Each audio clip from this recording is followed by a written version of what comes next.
Hello student. आज हमारी जो हिंदी साहित्य के हम पीवाईक्यू कर रहे हैं वो किसी न किसी परीक्षा में पूछे गए प्रश्न हैं। जो हमारी वाईसीटी की बुक आती है वहाँ से मैंने इन प्रश्नों को तैयार किया है। जो किसी भी टीजीटी पीजीटी परीक्षा में किसी भी स्टेट में केवीएस एनवीएस सभी में और या यूजीसी नेट उनमें जो पिछले वर्षों में पूछे गए प्रश्न हैं वो यहाँ पर हैं और यहाँ पर बिल्कुल ही करवाया जा रहा है। जैसे पहले हिंदी साहित्य के कंप्लीट हो चुके हैं, अभी हमारा आदिकाल चला हुआ है। आदिकाल के कंप्लीट होने के बाद भक्ति काल, फिर आधुनिक काल। इस तरह से आपको हिंदी साहित्य के कंप्लीट पीवाईक्यू यहाँ पर करवाए जाएंगे। और अगर आपको हिंदी साहित्य की पीडीएफ चाहिए तो इसके लिए डिस्क्रिप्शन में टेलीग्राम का लिंक मिलेगा। देखिए, अगर वन लाइनर के रूप में आपको करना है तो आपको जो पहले मैंने हिंदी साहित्य करवा रखा है उसमें प्लेलिस्ट में आपको मिल जाएंगे। उसको देखकर अगर आपको पीडीएफ चाहिए तो आपको डिस्क्रिप्शन में टेलीग्राम का लिंक मिलेगा, वहाँ पर आप मुझे मैसेज कर सकते हैं और नाम मात्र का शुल्क देकर उस पीडीएफ को प्राप्त कर सकते हैं। और ये जो हमारी ऑप्शन के साथ और उत्तर के साथ क्वेश्चन के साथ ये आपको पीडीएफ चाहिए तो इसके लिए आपको थोड़ा सा वेट करना होगा। ये मेरी अभी कंप्लीट नहीं हुई है क्योंकि रीतिकाल और आधुनिक काल के पीवाईक्यू अभी मेरे लिखने बाकी हैं। तो इसके बाद अगर आपको चाहिए तो ये भी आपको मिल जाएगी। तो इसलिए आप क्लासों के साथ जुड़े रहें और अपनी तैयारी को करते रहें। वन लाइनर के रूप में करना है तो आप वो पीडीएफ ले सकते हैं और बाद में प्रैक्टिस आप इस पीडीएफ से कर सकते हैं। चलिए शुरू करते हैं आज की क्लास को। देखिए, प्रश्न नंबर 46 तक हम पिछली क्लास में कर चुके हैं जो ये आदिकाल के चले हुए थे। आज प्रश्न नंबर 47 से हम शुरू करेंगे। तो पहला हमारा प्रश्न होगा आज की क्लास का, निम्नलिखित में से किस काव्यधारा में सहज भोग मार्ग से जीव को महासुख की ओर उन्मुख किया जाता है? तो ऑप्शन नंबर हमारा ए यहाँ पर सही हो जाएगा, सिद्ध साहित्य में। रामचंद्र शुक्ल के अनुसार चंद्रबरदाई हैं तो क्या है? केवल कवित के रचयिता, हिंदी के प्रथम महाकवि, केवल दोहा और तोमर के रचयिता या फिर व्याकरण में पारंगत? तो ऑप्शन नंबर डी हमारा सही हो जाएगा। क्या है? आपको पता है रामचंद्र शुक्ल जी ने पहला महाकवि किसको माना है? चंद्रबरदाई को माना है। जन्म काल के अनुसार निम्नलिखित कवियों का सही अनुक्रम बताना है तो ऑप्शन बी हमारा यहाँ पर सही हो जाएगा। सबसे पहले स्वयंभू आएंगे, उसके बाद आएंगे लोईपा, फिर आएंगे पुष्पदंत और फिर हेमचंद्र। इस प्रकार से इनका सही अनुक्रम है। अमीर खुसरो के बारे में सही तथ्य, उनका जन्म पटियाला में हुआ था। वे निजामुद्दीन औलिया के शिष्य थे। वे ईरान और भारत के फारसी में लिखने वाले उच्च कोटि के क्या थे? कवियों में से एक थे। उन्होंने कहा था कि मैं हिंदुस्तान की तूती हूँ, मुझसे कुछ पूछना तो फारसी में पूछो। तो ऑप्शन नंबर सी यहाँ पर हमारा सही हो जाएगा। 2 और 3 क्या है? सही तथ्य हैं। चंदन बाला रास के रचयिता पूछे गए हैं तो कौन है? चंदन बाला रास के रचयिता हैं ऑप्शन डी, आसगु कवि। इंपॉर्टेंट ग्रंथ है। चंद्रबरदाई ने पृथ्वीराज रासों में मुख्यतः किस छंद का प्रयोग किया है? तो देखिए, उन्होंने मुख्य रूप से कवित छंद का प्रयोग किसमें किया है? पृथ्वीराज रासों में। इनकी बहुत ही महत्वपूर्ण रचना पृथ्वीराज रासों। एक प्रश्न तो हर परीक्षा में पृथ्वीराज रासों से आता ही है। विद्यापति ने अपना कौन सा ग्रंथ मैथिली भाषा में लिखा है? तो पदावली। और मोस्ट इम्पॉर्टेंट ये क्या है? इनका ग्रंथ है। इसी के कारण विद्यापति मैथिल कोकिल कहलाए थे। पौंचर्यु के में किसका वर्णन है? तो ऑप्शन नंबर डी, राम का वर्णन है। अमीर खुसरो की पहेलियाँ और मुकरियाँ किस भाषा में है? तो ऑप्शन ए हमारा खड़ी बोली में। आपको पता है खड़ी बोली के प्रथम जो लेखक है वो कौन है? अमीर खुसरो हैं। डिंगल भाषा का अर्थ क्या है? डिंगल भाषा का अर्थ है ऑप्शन डी, अपभ्रंश के योग से बनी हुई शुद्ध राजस्थानी। अमीर खुसरो का, देखिए जैसा हमें प्रश्न का विकल्प मिलता है उसी के अनुसार हमें उत्तर देना होता है।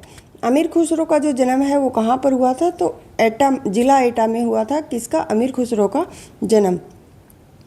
शुक्ल जी के अनुसार हम्मीर रासों के रचनाकार कौन है? तो ऑप्शन डी, सारंगधर इसके कौन है? रचयिता हैं।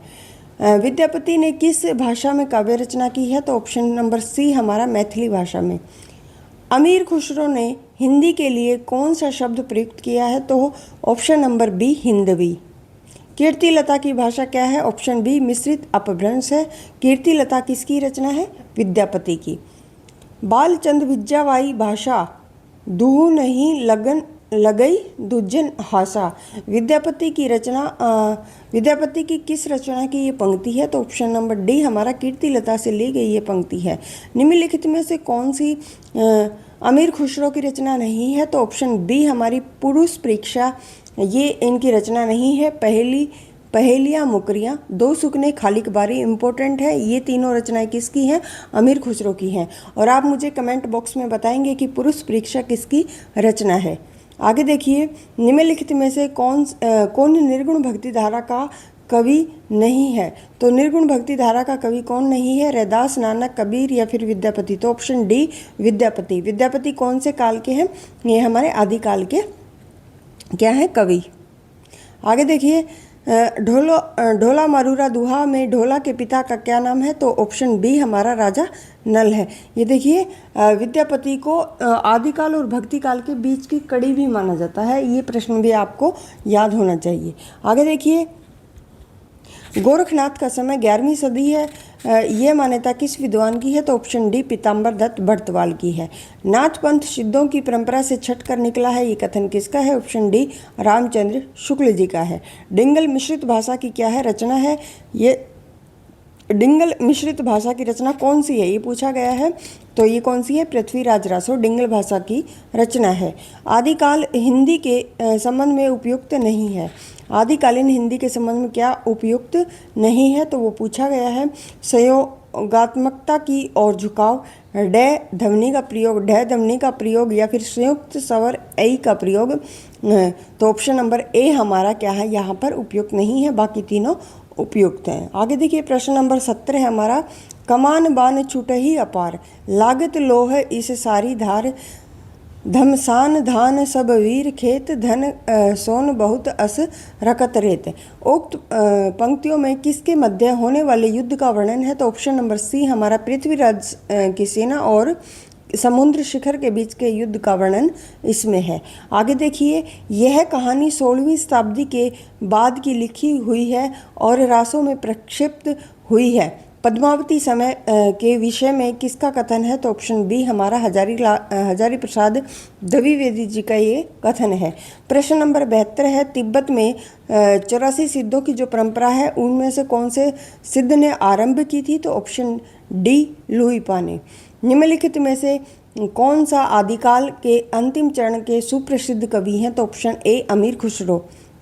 हिंदी का प्रथम महाकाव्य कौन सा है? तो ऑप्शन बी पृथ्वीराज रासो। और पहले महाकवि मैं बता चुकी हूँ, रामचंद्र शुक्ल जी ने चंद बरदाई को माना है। सुमेलित करना है तो देखिए, यहाँ पर पुस्तक और रचनाकार दिए गए हैं। गोरखनाथ और उनका युग, नाथ संप्रदाय, हिंदी काव्य में निर्गुण संप्रदाय या फिर सिद्ध साहित्य। और इनके रचनाकार हैं रांगे राघव, हजारी प्रसाद द्विवेदी, पीताम्बर दत्त बर्तवाल या फिर धर्मवीर भारती। तो ऑप्शन नंबर ये हमारा दे रखा है। ए का है 2 और बी का 4, सी का 1 और डी का 3। यानी सिद्ध साहित्य किसकी रचना है? इस प्रकार से आप मिलान करेंगे तो ये पीताम्बर दत्त बर्तवाल की क्या है? रचना है। आगे देखिए, भरत मुनि ने अपभ्रंश को नाम दिया है, क्या दिया है? देश भाषा। मोस्ट इम्पोर्टेंट है, अपभ्रंश को भरत मुनि ने क्या नाम दिया है? देश भाषा। जन्म काल की दृष्टि से निम्नलिखित कवियों का सही अनुक्रम क्या है? तो ऑप्शन सी हमारा पहले चंद बरदाई, फिर जगनी खुसरो और उसके बाद क्या आएंगे? श्रीधर आएंगे। श्रीधर की एक मोस्ट इम्पोर्टेंट रचना है रणमल छंद नाम से। आगे देखिए, इनमें से कौन सा ग्रंथ लौकिक चरित काव्य माना जाता है? तो ऑप्शन नंबर ए भविष्यत कहा।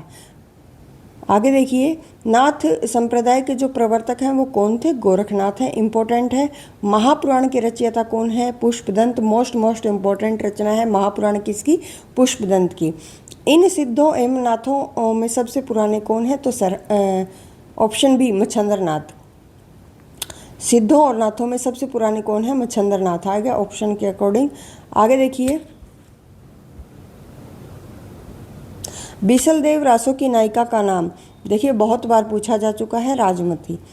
आदिकालीन रासो साहित्य की प्रमुख प्रवृत्ति से संबंधित कौन सा कथन सही नहीं है? तो ऑप्शन ए, इस साहित्य में राष्ट्र प्रेम का सुंदर चित्रण किया गया था और युद्धों का सजीव चित्रण इस साहित्य की अन्यतम विशेषता है, या फिर इसमें शौर्य और विलासिता का स्वाभाविक और जीवंत चित्रण है, या फिर श्रृंगार रस और वीर रस का एक साथ चित्रण इसकी क्या है महत्वपूर्ण विशेषता है? तो ऑप्शन ए हमारा यहाँ पर क्या है सही नहीं है। आदिकाल के बारे में बाकी सभी सही है। अमावस के घड़ी झिलमिल चंदा, पूनम के घड़ी सूर, नाद के घड़ी वैंद गरजे, बाजत अनहद तूर। उपयुक्त जो काव्यांश है ये में अनहद नाद की जो स्थिति को व्यक्त करने वाले योगी और संत का नाम बताना है। तो ऑप्शन नंबर हमारा बी यहाँ पर सही हो जाएगा, एक गोरखनाथ। भाषा की कसौटी पर यदि ग्रंथ को कसते हैं तो निराश होना पड़ता है, क्योंकि यह बिल्कुल बेठिकाने है, उसमें व्याकरण आदि की कोई व्यवस्था नहीं। रामचंद्र शुक्ल जी ने यह ग्रंथ किस ग्रंथ के बारे में कहा है? तो देखिए ये पृथ्वीराज रासो के बारे में कहा है। आपको पता है कि रामचंद्र शुक्ल जी ने इसको जाली ग्रंथ बताया है, किसको? पृथ्वीराज रासो को। निम्नलिखित में से किस रचना में कड़वक शैली का प्रयोग नहीं हुआ है? तो ऑप्शन बी पाहुड़ दोहा में कड़वक शैली का प्रयोग नहीं हुआ है, बाकी तीनों में हुआ है। जम्बू स्वामी चरित, पौमचरिव और कौन सी महापुराण, इन तीनों में हुआ है, पाहुड़ दोहा में नहीं हुआ है। सांकेतिक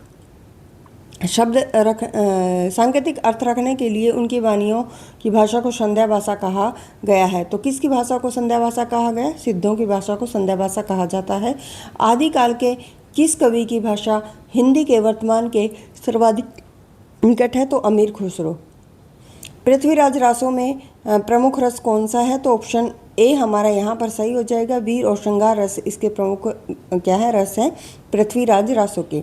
राहुल सांकृत्यायन ने हिंदी का पहला कवि किसको माना है? सरहप्पा को माना है। सिद्धों की वाणियों को हिंदी काव्यधारा के नाम से किसने संग्रहित किया? तो ऑप्शन नंबर ई महापंडित राहुल सांकृत्यायन ने। आगे देखिए, आदिकाल के कवि श्रयपाद की काव्य परंपरा में विकसित नाथ पंथ के हठ योग का पल्लवन आगे चलकर इनमें से किस कवि में हुआ? तो ऑप्शन नंबर बी सी आएगा, कबीर में।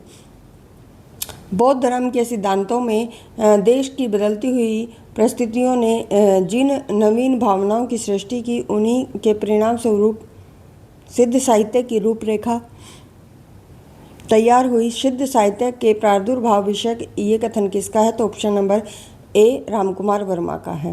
प्रश्न नंबर 94 है, नागरी प्रचारणी सभा से प्रकाशित पृथ्वीराज रासो के संस्करण को प्रमाणिक मानने वाले विद्वान कौन है? तो ऑप्शन बी कर्नल टोड हैं।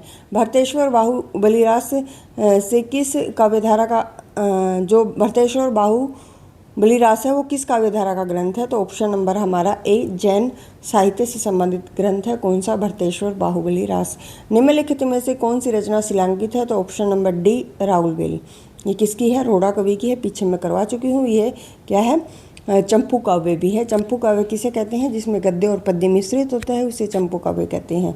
प्रश्न नंबर 97 है हमारा, आदिकालीन साहित्य से संबंधित इनमें से कौन सा कथन है वो सत्य नहीं है, सही नहीं है। दोहा आदिकालीन अपभ्रंश साहित्य का प्रमुख छंद है। दोहा कोसों और चर्या गीतों की जो शैली में कोई अंतर नहीं है। चर्या पद एक प्रकार के गीत होते हैं जो सामान्यतः अनुष्ठान के समय गाए जाते हैं। या फिर ऑप्शन डी है, आदिकालीन जो बौद्ध सिद्धों ने दोहा कोशों के साथ साथ चर्या पदों की रचना की है। ऑप्शन बी है वो सही नहीं है, बाकी हमारे सही हैं। प्रश्न नंबर 98 है, इनको सुमेलित करना है। तो कौन सा सुमेलित नहीं है ये पूछा गया है। तो प्रश्न नंबर 98 का है ऑप्शन ए, ये सुमेलित नहीं है। बाकी पाहुड़ दोहा राम सिंह का है, इम्पोर्टेंट है। नेमीनाथ चरिव हरिभद्रसूरी, भविष्यत कहा धनपाल की, भविष्यत कहा और पाहुड़ दोहा मोस्ट इम्पोर्टेंट क्या है ग्रंथ है।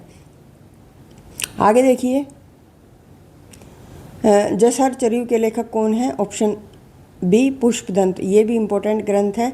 दब साहब प्यास नामक अपभ्रंश में लिखित ग्रंथ की रचना किसने की है? तो ऑप्शन नंबर सी देवसेन। तो आज की क्लास में इतना ही। हमारे 100 प्रश्न हो चुके हैं आदिकाल से संबंधित। अगर आपको हमारा ये प्रयास पसंद आता है तो क्लास को शेयर करें, चैनल को सब्सक्राइब करें। धन्यवाद।